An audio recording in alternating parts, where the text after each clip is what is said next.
Taste the Daily. Rajeswari Priya, இந்த CAG அறிக்கை சொல்லக்கூடிய செய்தி என்ன? ஒட்டுமொத்தமாக திமுக பல்வேறு விதமான ஊழல்களில் ஈடுபட்டிருக்கு. அதில் ஒரு அறிவிப்பாக சிஏஜி அறிக்கையிலேயே வெட்ட வெளிச்சமாக இது போன்ற ஒரு ஊழல் செய்திருக்கிறார்கள் அப்படின்னு சொல்லும் போது பேரதிர்ச்சியாக இருக்கு. அவர் ரொம்ப சுலபமாக சொல்லி கடந்து போறாரு. 30 கோடி அப்படி சாதாரணமாக சொல்றாரு. இதே ஒரு சாமானிய மக்கள், ஒரு டாக்ஸி டிரைவருங்க, அவங்க எஃப்சி எடுக்கணும். புதுசாக இருந்தால் 2 வருஷம் தான் கொடுப்பாங்க, அதுக்கப்புறம் சப்சிக்வெண்ட்டாக அடுத்தடுத்த வருஷத்தில் எடுக்கணும். அப்போ அவங்க கட்டாத பெனால்ட்டிக்கு நீங்கள் எவ்வளோ கட்ட சொல்கிறீங்க? எவ்வளோ கட்ட சொல்கிறீங்க? 2000 ரூபா, 5000 ரூபா, 10000 ரூபா. அதன் பிறகு என்னவோ அதுக்கு பிறகு கடைசியாக சிறைக்கு போகணும். இது மக்களுக்கான தண்டனை.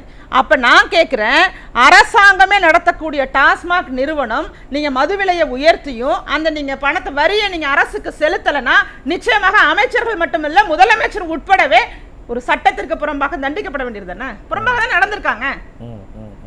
ஆனா அவர்தான் மக்கள் வந்து சிறைக்கு செல்ற அளவுக்கு சட்டம் இருக்கு, இவர்களுக்கு இருக்காதோ? வரி ஏய்ப்பெல்லாம் பண்ணல, அவங்க கட்டுவாங்க. இந்த மழுப்பல் இருக்குல்ல, மழுப்பல் பேச்சுங்கிறதுங்க வேதனையாதான். வேதனை மக்களுக்கு மிகப்பெரிய வேதனை. ஏற்கனவே மது அப்படிங்கிற விஷயம் உடல் நலத்திற்கு கேடுன்னு பேச வேண்டிய அமைச்சர் என்ன பேசுறாங்க? காலையில குடிக்கிறவங்கள குடிகாரர்னு சொல்லக்கூடாது அப்படின்னு சொல்றாரு முத்துசாமி அவர்கள் சொன்னாரு. அதே போல இன்றைக்கு மூத்த அமைச்சர் சொல்றாரு கிக்கு இல்லைன்னு சொல்றாரு. ஒரு மனிதன் குடிக்க அடிமையாகும் போது கல்லீரல் பாதிக்கப்பட்டு அந்த குடும்பத்தோட தலைவனை இழந்து இன்னைக்கு பெரும்பான்மையான குடும்பங்கள் சந்தி சிரிச்சுக்கிட்டு இருக்கு. இது மாதிரியான ஒரு சூழ்நிலையில இவர்கள் பேசக்கூடிய பேச்சின் மூலமாகவே தெரிஞ்சு கொள்ளலாம் இவர்களுக்கு மக்கள் மீது பற்று கிடையாது. அப்ப முக்கியமான துறையாக, பிரதானமாக சம்பாதிக்கக்கூடிய ஒரு துறையாக இந்த டாஸ்மாக் துறையை தான் வச்சிருக்காங்க. அது ஏற்கனவே அண்ணன் அவர்கள் குறிப்பிட்டது. அதுல வருமானம் அதிகமா வருது. 45,000 கோடி, அடுத்தது 50,000 கோடிக்கு டார்கெட் வச்சிருக்காங்க. அதனால அதுக்கு ரொம்ப கான்சென்ட்ரேட் பண்றாங்க. கான்சென்ட்ரேட் பண்ணலாம். அதாவது ஐயாவுக்காக விளக்கம் கொடுக்குறேன். மதுபானத்தை சேமிச்சு வைக்கக்கூடிய கிடங்கு இருக்குல்ல, அங்க ஒவ்வொரு மதுபானத்திலையும் மேனுஃபேக்சரிங் டேட்டும் அந்த பேட்ச் நம்பரும் இருக்கும். ஆனால் இப்ப திமுக காலகட்டத்தில் இது ரெண்டுமே இல்லைங்கிற குற்றச்சாட்டையும் சொல்றாங்க. இது இல்லைன்னா அந்த என்ன மது வேணாலும் அங்க போய் சேரலாம். டாஸ்மாக் கடைகளுக்கு போறது நீங்க அரசு அங்கீகரிக்கப்பட்ட மதுபான ஆலைகள்ல தயாரிக்கப்படாம பிற மதுக்களும் போலி மதுக்களும் அங்க போறதுக்கான வாய்ப்பு இருக்கு. ஏன் இருக்குன்னு கேட்டீங்கன்னா, இன்னும் தெளிவா சொல்றேன், போக்குவரத்துக்கு பயன்படுத்துறாங்கல்ல வாகனங்கள், அந்த வாகனங்கள் ரிப்பீட்டடா ஒரே நிறுவனம், ஆனா அந்த நிறுவனத்துக்கு ஜிஎஸ்டி நம்பர் கூட கிடையாது. எங்கேயாவது அடுக்குமா? இவ்வளவு பெரிய விஷயத்த ஒரு அரசாங்கம் செய்து கொண்டிருப்பது அச்சத்தை கொடுக்குது. ஜிஎஸ்டி நம்பர் கிடையாது, அந்த வாகனங்களுக்கு இன்சூரன்ஸ் கிடையாது. இது எல்லாமே அவர்கள் கொடுக்கின்ற விளக்கத்திலிருந்து தான் சொல்றோம். இவர்கள் கூறுவது போல கட்டுக்கதைகள்லாம் பேச தெரியாது எங்களுக்கு. இது மாதிரியான ஒரு அநியாயம் நடக்குமாங்க? நம்ம கள்ளச்சாராயம்னு சொல்றோம். அப்ப அரசாங்கமே கள்ளச்சாராயம் இருப்பதற்கு உடந்தையாக இருக்குங்கிறது தான் இங்க சந்தேகமா இருக்கு. இப்ப இந்த டாஸ்மாக்ல இவ்வளவு பிரச்சனைகள், 10 ரூபா அதிகமா வாங்குறது, மது சரியா கொடுக்காம இருக்கிறது, இந்த மாதிரியான பிரச்சனைகள்னால தான் அங்க போறாங்க. இப்ப இந்த டேட் இல்ல, இந்த நம்பர் இல்ல, இதெல்லாம் இல்லனா இது இந்த பொருள் எங்க இருந்து வருது? அந்த ஃபிஃபோங்கற method, first in first out, இந்த மெத்தட்ஸ் இதெல்லாம் ஃபாலோ பண்ண, இது எல்லாமே ஒட்டுமொத்தமாக ஒரு சிஸ்டம்ல நடக்கணும். இங்க எந்த இடத்துலயுமே ஒரு துளி கூட சிஸ்டமே பயன்படுத்தல. ஒரு ரெகுலர் சிஸ்டம் இல்லாம கண்ணா பின்னான்னு ஒரு எப்படி சொல்லி காட்டுமிராண்டித்தனமாக பணம் ஈட்டுவதை மட்டுமே நோக்கமாக கொண்டு மக்களோட உயிரோட விளையாடி கொண்டிருக்கிறார். யாரு? அமைச்சரா இல்ல அதிகாரிகள்? ஏன்னா ஒரு அதிகாரிகள் தான் சொல்றேன். நான் என்ன சொல்றேன், அமைச்சர் அதிகாரி இப்படி எல்லாம் பிரிச்சு நம்ம இருக்கணும்னா இவர்களை என்ன பண்ணணும், வேற எங்கேயாவது வெளிநாட்டுக்கு போய் ஆளுங்கட்சியா மாற சொல்லுங்க. நாங்க தமிழ்நாட்டில் அவங்க ஆளுங்கட்சியாக இருக்கும்போது அதிகாரிகள் என்பவர்கள் அரசுக்கு கீழே பணிபுரிவர்களாகத்தான் நாங்க கன்சிடர் பண்ணுவோம். நீங்க உடனடியாக அதிகாரிகளை பிரிக்கிறது, அதிகாரிகளை சரியாக வேலை பார்க்க வைப்பதற்கு தான் மக்கள் ஓட்டு போட்டு உங்களை எம்எல்ஏ ஆக்குறாங்க, அமைச்சர் ஆக்குறாங்க, சீஃப் மினிஸ்டர் ஆக்குறாங்க. முதல்வர் வரைக்கும் நீங்க இருக்கீங்கும் போது அந்த அதிகாரம் யாருக்கு செல்லும்? முதல்ல அதிகாரிகளுக்கு தான் செல்லும். அதன் பிறகுதான் நீங்க மக்களை நோக்கி திரும்ப முடியும். ஆனா உங்களை பொறுத்தவரை மக்களை எல்லா இடத்துலையும் பலிகடாக்குறீங்க. கண்ணா பின்னாடி பெனால்டி. இன்னைக்கு வாகனத்தை எடுத்தாலே எத்தனை இடத்துல வசூல் பண்ணுவாங்கன்னே தெரியல. செய்யாத குற்றங்களுக்கும், குற்றங்கள் செய்யும் போது பெனால்டி போடுறது பரவாயில்ல, குற்றமே செய்யாத ஏதாவது ஒரு அப்பாவிகளையும் வழிமறித்து பெனால்டி போட்டுட்டு இருக்கிறதாக நாம கேள்விப்படுகிறோம். இது உண்மையா சொல்றேன். ஆனா இப்ப சிஏஜி அறிக்கை சொல்லுது இல்லையா, இதுல உண்மையாலுமே ஊழல் நடந்திருக்கு அப்படிங்கறத எக்ஸ்போஸ் பண்றாங்களா, இல்ல இதுக்கு பின்னாடி வேற ஏதாவது இருக்குதா? ஏன்னா நாங்க ஊழலே பண்ணல, வரியே கொஞ்ச நாள் கட்டாம இருக்கிறோம் அப்படின்லாம் சொல்றாரு. அதன் அடிப்படையில் நான் கேட்குறேன், இந்த 30 கோடியை வந்து அவங்க கட்ட வேண்டிய நேரத்துல கட்டல அப்படிங்கறத இது வெளிப்படுத்துதா இல்ல கட்டவே இல்லாம அவங்க ஏச்சிருக்காங்களா? இல்ல, இது வந்து கட்டவே இல்லாம ஏச்சிருக்காங்கங்கறது தான் வெளிப்படுத்துது. ஏன் இப்ப வெளியிடுறாங்கன்னா கள்ளச்சாராய மரணத்தின் போது முழுவதுமாக அரசுக்கு தெரிந்தே நடந்தது, அரசுக்கும் அதிகாரிகளுக்கும் தொடர்பு கிடையாது, இது அதிகாரிகள் சார்ந்ததுன்னு சொல்லி திசை திருப்பிட்டாங்க. எங்க இதே நிலை நீடிச்சுச்சுன்னா இன்னும் நம்ம இந்த அறிக்கையை கொடுக்கலன்னா நாளைக்கு இதே பதில அதிகாரிகள் மேல முழு பழியையும் போட்டுட்டு அங்க வந்து ஆட்சியாளர்கள் தப்பித்துக் கொள்வார்கள் என்ற எண்ணத்தின் அடிப்படையில் இப்ப வெளியிடப்பட்டிருக்கு. ஏன்னா என்னைக்கா இருந்தாலும் இதோட பிரச்சனை அப்படிங்கிறது வேறு விதமான பிரச்சனையாக மாற வாய்ப்பு இருக்கு. நான் சொல்லக்கூடிய போலி மது புழக்கத்துல இருக்கு. அந்த போலி மதுவால மரணங்கள் ஏற்பட வாய்ப்புகள் அதிகமாக இருக்கு. இந்த சூழ்நிலையிலையும் வாயை மூடி மௌனம் காத்தோம்னா இன்னொரு பேரிழப்பு, இன்னொரு 50-100 உயிர் போய் தான் நம்ம வெளியில வந்தோம்னா நாளைக்கு நம்மள இடமாற்றம் செஞ்சுட்டு அரசு காலரை தூக்கி விட்டுக்கும் அப்படின்னு நினைச்சுதான் அவர் விளக்கம். இன்னொரு விஷயத்தை காசுநாத கனெக்ட் பண்ணாரு இல்லையா, அந்த பிடிஆர்னுடைய ஆடியோ இங்கே வந்து அதற்கு வலு சேர்க்கக்கூடியதாக இந்த சிஏஜி அறிக்கை இருக்கு அப்படின்னா, சிஏஜி அறிக்கையை பார்க்கும் பொழுது ஒருவேளை அந்த ஆடியோ உண்மைதானோ அப்படிங்கிற சந்தேகம் வருதா இல்லையா? 100% உண்மை. அவங்க உண்மை இல்ல மார்பிங்னு சொன்னா ஏன் அவரை துறை மாற்ற வேண்டும்? அவரே நிதித்துறையில இருந்திருக்கலாம்ல.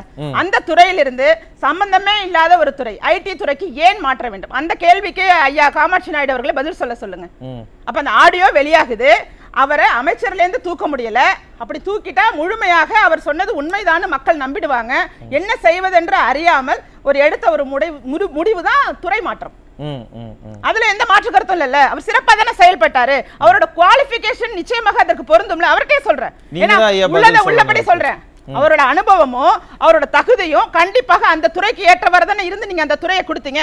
நீங்க ஏன் மாற்றினீர்கள் என்பதற்கு ஏதாவது 2 வேலிட் ரீசன்ஸ், ஒரு சிறந்த காரணங்களை அவரை சொல்லுங்க. நாம அப்ப இவர் சொன்னது பொய்ன்னு நம்ம நினைச்சுக்கோ. சொல்லுங்க, நீங்க தான் அதுக்கான பதில சொல்லுங்க. ஒரே ஒரு வார்த்தை தான் சொல்ல முடியாதுன்னா, எங்க முதலமைச்சருக்கு உள்ள அதிகாரம் யாரை வேணாலும் அமைச்சராக்கலாம், யாரை வேண்டுமானாலும் நீக்கலாம், எந்த லாக்காவை வேணாலும் கொடுக்கலாம், எந்த லாக்காவை வேணாலும் பறிக்கலாம். சும்மா நிப்பாட்டுமா, உனக்கு தான் பேச தெரியும், ரொம்ப கூப்பாடு போடுறீங்க. சும்மா நிப்பாட்டுங்க. அது என்னங்க சும்மா எனக்கு நேரம் நான் பேசிட்டு இருக்கும்போது எதுக்கு அந்த மாதிரி குறுக்க பேசுது? எது குறுக்க பேசுது? கேள்வி கேக்குறாங்க, நீங்க பதில் சொல்லுங்க. நான் தான் சொல்லிட்டேன்ல, இது முதலமைச்சருக்கு உள்ள அதிகாரம் சொல்றேன். அப்புறம் சர்வாதிகாரம் யாரும் அதுல தலையிடல. அப்புறம் செந்தில் பாலாஜி நீங்க வந்து இன்னும் அமைச்சரா தான் அது வரைக்கும் அவரா ரிசைன் பண்ற வரைக்கும் நீங்க வச்சிருந்தீங்க, யாரும் இல்லைன்னு சொல்லல. ஆனால் அதற்கு தர்க்கம் இருக்கணுமா இல்லையா? என்ன அடிப்படையில நீங்க சொல்லித்தான் ஆகணும். இப்படியே பேசி பேசி தான் நான் சொன்னேன் 40க்கு 40 நாங்க ஜெயிக்க போறோம் சொன்னேன். நீங்க இப்படியே கருத்துவாதம் பண்ணிட்டு இருந்தீங்க. இப்ப 40க்கு 40 ஜெயிச்சாச்சு. ஜெயிச்ச பின்னாடி இப்ப கூப்பாடு போறீங்க 26 நாங்க ஜெயிக்க போறோம். அப்ப இப்படிதான் நீங்க ஆமா இல்ல எதை கேட்டாலும் அந்த 40 தொகுதியில வென்றுட்டோம் 40 தொகுதியில வென்றுட்டோம்னு சொல்றீங்களே. 2014 நமக்கு தெரியுமா தெரியாதா? ஞாபகம் மறந்துருக்கும். 2011 நமக்கு தெரியுமா தெரியாதா? திமுக எதிர்க்கட்சி அந்தஸ்து கூட 2019 வந்து தனித்தே நின்னு ஆட்சி அமைச்சிருக்காங்க. 2014 அம்மா அவர்கள் 2 முறை தனித்தே நின்று ஆட்சி அமைச்சிருக்காங்க. நீங்க என்னைக்கா தனிச்சு நின்னுருக்கீங்களா? நாங்க கூட்டணி இல்லாம நின்னுருக்கீங்களா? சொல்லுங்க. ஒரே ஒரு தேர்தல் 1967 ஒரே ஒரு தேர்தல்ல தனிச்சு நின்ன ஒரே ஒரு வரலாறு சொல்லுங்க சார். அது எங்க சார் இஷ்டங்க? நீங்க யாரு அதை செய்யறதுக்கு? நீங்க யாரு? இல்ல உங்களுக்கு தகுதி யாரு அந்த அதிகாரம் கொடுத்தது? தனித்து நிற்பதற்கு நீங்க மக்கள்கிட்ட போய் சொல்லுங்க. மக்கள் ஓட்டு போடுற மக்கள் எங்களுக்கு போடுவாங்க. நீங்க போங்க. உங்களால முடியாது. இங்க பாருங்க, ஒரு காரணம் சொன்னீங்கல்ல, ஒரே ஒரு காரணம் சொன்னீங்கல்ல, அதிகாரம் அப்படின்னு. ஆமா, உண்மையிலுமே அந்த அதிகாரத்தினுடைய உச்சத்துல நின்னுக்கிட்டு என்ன பண்றீங்கிறது மக்களுக்கு பாப்போம். மக்கள் எங்க பாருங்க, மக்கள் எங்க கூட இருக்காங்கன்னு அதை தாழ முடியாம இப்படி எல்லாம் அநியாயம் பண்றீங்க, அட்டூழியம் பண்றீங்க. ஓட்டு குறைஞ்சு உங்களுக்கு உங்களுடைய இதுக்கு வந்து 6% ஓட்டு குறைஞ்சு பாருங்க சார். 2019 இங்க பாருங்க, எடப்பாடியார் இங்க பாருங்க, எங்களுக்கு வந்து 1.6% ஓட்டு கூடி இருக்கு, உங்களுக்கு வந்து 6% ஓட்டுகள் குறைந்து இருக்கு அப்படின்னு கூட்டணி பிரிச்சு பாருங்க. இவங்க வாங்குன ஓட்ட பாருங்க. நீங்க தனிச்சு வாங்க. நாங்க 2026 தனிச்சு பாருங்க. யார் ஜெயிக்கறாங்கன்னு பாப்போமே. நாங்க அப்படி வேண்டி எங்களுக்கு எது தேவையோ அதைத்தான் நாங்க செய்யணும். உங்களுக்கு தேவையோ அதை நாங்க செய்ய முடியாது. எவ்வளவு காசு வருங்க அதுதான் உங்களுக்கு தேவையா? நீங்க மக்கள்கிட்ட கொண்டு போறீங்கல்ல, கொண்டுட்டு போங்க. இந்த மக்களுக்கு எது உண்மைன்னு தெரியும். மக்கள் பாப்பாங்க. வர சொல்லுங்க. 5300 கடையில வந்து பாயிண்ட் ஆஃப் சேல்ஸ் மெத்தடுக்கு மிஷின் வச்சாங்க. ஆனா வேலை பார்த்தது என்னவோ 3000 சொச்சம் கடைகள்ல தான் வேலை கணக்கே சொல்றாரு. 3000 தான் வேலை பார்த்திருக்கு. அது வேலை பார்க்காததுக்கு காரணம் யாரு? எதனால வேலை பார்க்கல? என்ன காரணம் அதுக்கு? ஐயாவுக்கு தெரியாதோ? 10 ரூபாய் 20 ரூபாய் கூட வாங்கணுங்கிற ஒரே நோக்கத்திற்காகவே அந்த மிஷினை வேலை பார்க்காம ஆக்குனீங்க. அப்புறம் என்ன பண்ணீங்க? நம்மள கேட்க யாரும் இல்ல. யாரும் ஏமா நீங்க இவ்வளவு பேசுறீங்க, கோர்ட்டுக்கு போக வேண்டியதானே? கோர்ட்ல போய் கேஸ் போட வேண்டியதானே? நான் கேஸ் போட்டு தீர்ப்பு வச்சிருக்கேன். பாருங்க, நான் கேஸ் போட்டு தீர்ப்பு வச்சிருக்கேன். ஏன் இத எடுத்துட்டு போங்க, கோர்ட்டுக்கு போங்க. நான் கேஸ் போட்டு நான் தீர்ப்பு வச்சிருக்கேன். பாயிண்ட் ஆஃப் சேல்ஸ் மெத்தட்ல விக்கணும், ரசீது கொடுக்கணும்ங்கிறதுக்கு நான் மதுரை உயர்நீதிமன்றத்துல வழக்கு தொடுத்திருக்கேன். என்கிட்ட தீர்ப்பு இருக்கு, நான் உங்ககிட்ட கொடுக்குறேன். சரி, அந்த தீர்ப்பை வச்சு மறுபடியும் கண்டெம்ட் ஆஃப் கோர்ட் போங்க. நிச்சயமா போறேன்.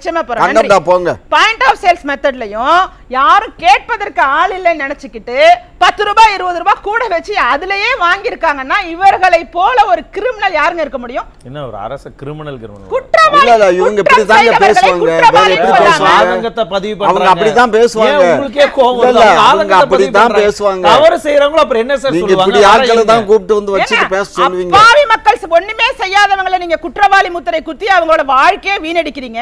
நீங்க கண்ணுக்கு தெரிஞ்சே சிஏஜி அறிக்கையில இது மாதிரி நீங்க வரி ஏய்ப்பு செஞ்சிருக்கீங்க, அரசுக்கு நஷ்டம் ஏற்பட்டிருக்கு, ஏன் செலுத்தலன்னு சொல்லி கேட்கும் போது இதற்கு பதில் நீங்க என்ன சொல்லணுமோ அதை சொல்லாம இது நாங்க பாத்துக்கலாம், இதெல்லாம் சாதாரண. அப்ப நீங்களே இப்படி நடந்துக்கிட்டா மக்கள் எப்படி உங்களை நினைப்பாங்க? என்ன பிரச்சனைகளை வந்து சொன்னாலும் இல்ல என்ன ஊழல் சொன்னாலும் பாத்துக்கலாம் இருக்கிற இந்த மனநிலை இருக்கு இல்லையா, இது மக்கள் மத்தியில என்ன மாதிரியான இமேஜ திமுக மேல ஏற்படுத்தும்? மிகவும் அத சர்வாதிகார போக்கோட உச்ச கட்டமாகவும் தான் தோன்றித்தனமாக நடந்துக்கிறது. அதாவது நாம் அதிகாரத்துல இருக்கோம் அப்படிங்கும் போது நம்மளை யாராலையும் எந்த கேள்வியும் கேட்க முடியாது, நம்மளை மீறி எதுவுமே நடக்காது அப்படிங்கிற ஒரு விதமான ஒரு பெரிய மனநிலை. ஒரு அது என்னன்னு சொல்றதுன்னு தெரியல. இப்ப ஐயாவே அப்படிதான் பிஹேவ் பண்றாரு. அவர் பேசுறது கூட ஒரு அநாகரிகமான முறையில பேசுறப்ப அவர் எதிர்த்து பேசுவது கூட ஒரு நாகரிகமான முறையில பதிவு செய்யல. ஒரு பதிவு சம்பந்தமே இல்லாத கருத்துக்கள் எல்லாம் கொண்டுட்டு வராரு. கணவன் மனைவி மேல சந்தேகப்படுற இதெல்லாம் இப்ப தேவையில்லாதது. இதையெல்லாம் பேசி இது மாதிரி தான் திமுக எதை பேச வேண்டுமோ அதை பேசுறது இல்ல, எதை செய்ய வேண்டுமோ அதை செய்யறது இல்ல, எதற்கு தீர்வு காண வேண்டுமோ அதை தீர்வு காண்றது இல்ல. திசை திருப்பி ஒரு நாடகம் நடத்தி ஏங்க மது விலக்கு சாத்தியம் இல்லைன்னு சொல்றாங்கல்ல, மது விலக்கு சாத்தியம் இல்லைன்னு சொல்றதுக்கு ஒரு அரசு எதுக்கு? சாத்தியப்படுத்துவதற்கான கூறுகள் என்ன? யாரு மதுவிலக்கு கொண்டுட்டு வந்தது? யாரு மதுவை கொண்டு வந்தது? யாரு அரசு கடை? யாரு அரசு கடையாக்குனது? கலைஞர் கருணாநிதி அவர்கள். நாங்கள் 2 வருஷத்துல கலைஞர் கருணாநிதி அவர்கள் தமிழகத்தை சுற்றி கற்பூரம் போல என்னுடைய கையில கற்பூரம் போல தமிழகம் இருக்கிறது, 4 புறமும் வந்து கற்பூரம் எரிந்து கொண்டிருக்கிறது, அதனால காப்பாற்ற முடியாது, அதனால மதுவை கொண்டு வர 2 வருஷத்துல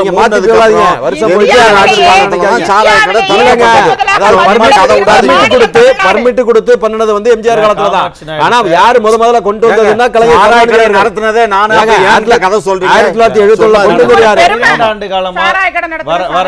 கடந்த 12 ஆண்டு காலமாக தமிழகத்துல கள்ளசாராய மரணங்கள் இல்லன்னு உங்களுடைய அப்போதைய அமைச்சர் அந்த அமைச்சர் சொன்னது, அவர் சொன்னது தவறு. நீங்க அதுல சட்டமன்ற குறிப்பா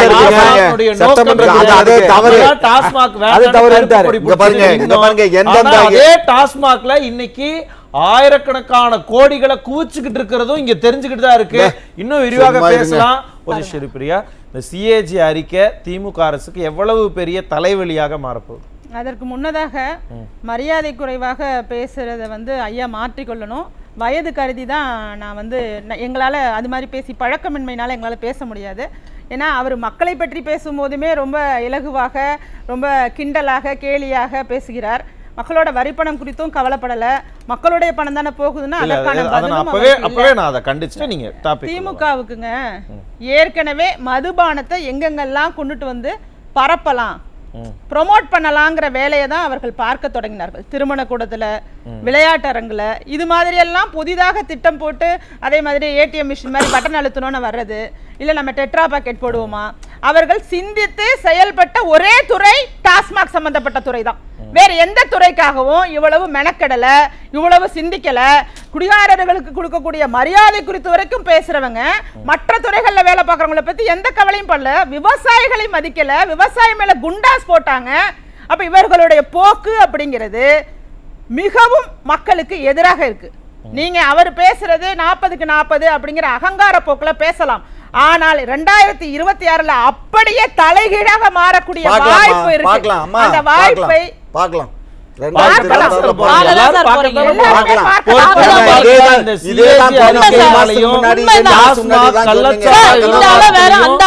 திமுக எவ்வளவு பிரஷரை ஹேண்டில் பண்ணிட்டு இருக்குன்னு பார்த்துட்டு தான் இருக்காங்க. நீங்க ஐயா நீங்க என்ன வேணாலும் உருட்டுங்க, எங்களுக்கு அதை பத்தி கவலை இல்ல. நாங்க இங்க பாருங்க, உண்மையை தவிர வேற ஒண்ணுமே நாங்கெல்லாம் உருட்டுறோம். நீங்க மக்கள் எல்லாரையும் மிரட்டுங்க.